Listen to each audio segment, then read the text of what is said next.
கிறிஸ்துவுக்குள் பிரியமானவர்களே, இயேசுவின் நாமத்தில் நான் உங்களை வாழ்த்துகிறேன்.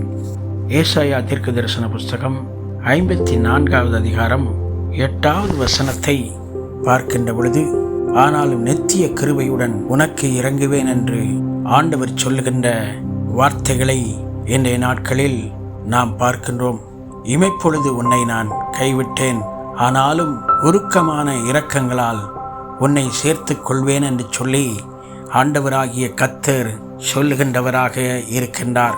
நம்முடைய வாழ்க்கையில் தேவனாகிய கர்த்தர் உருக்கமான இரக்கங்களால் நம்மை அவர் சேர்த்து கொள்ளுகின்றவராக இருக்கின்றார்.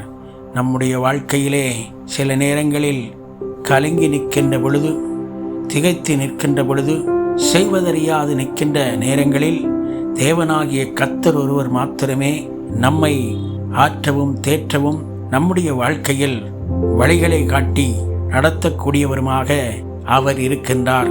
இந்த வருடத்தினுடைய இறுதி பகுதிகளுக்குள் நாம் வந்து கொண்டிருக்கிறோம்.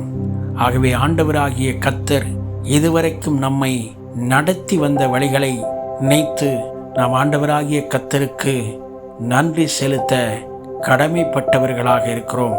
நம்முடைய வாழ்க்கையில் கர்த்தராகிய ஆண்டவர் நமக்கு செய்த அளவிட முடியாத அன்பையும், அளவிட முடியாத அவருடைய கிருபையையும், அளவிட முடியாத அவருடைய இரக்கத்தையும் நம்முடைய வாழ்க்கையிலும் ஆண்டவர் கொடுத்து, அவருடைய கிருபையின் கரத்தினாலே மூடி மறைத்து நம்மை ஆண்டவர் தாங்கி வந்திருக்கிறார். அந்த தேவாதி தேவனுடைய பெரிதான அந்த கிருபையை நாம் நினைத்து எப்பொழுதும் அவரை சோத்தரிக்கின்றவர்களாக காணப்படுகின்ற பொழுது, தேவனாகிய கர்த்தர் தொடர்ந்து நாம் ஒவ்வொருவரையும் அவர் ஆசீர்வதிக்கவும், ஆண்டவர் சத்துருவின் கிரியைகளுக்கெல்லாம் விலக்கி நம்மை தப்புவிக்கவும், ஆண்டவர் நம்முடைய கரத்தை ஆசீர்வதித்து உயர்த்தவும், நாம் வாளாகாமல் தலையாகும்படி, கீழாகாமல் மேலாகும்படிக்கு ஆண்டவருடைய கரம் நம்மை உயர்த்தி ஆசீர்வதிக்க வல்லமை உள்ளதாக இருக்கிறது. நாம் ஜெபம் செய்வோம். எங்களை நேசிக்கிற ஆண்டவரே, எமக்கு இன்றைய நாளில் ஆண்டவரே, இந்த வார்த்தையின் மூலமாய் நீர் எங்களோடு பேசினீர். உம்முடைய கரத்தின் கிரியையினாலே நீர் எங்களுக்கு கிருபை கூர்ந்து ஆண்டவரே தொடர்ந்து எங்களை நடத்தும்.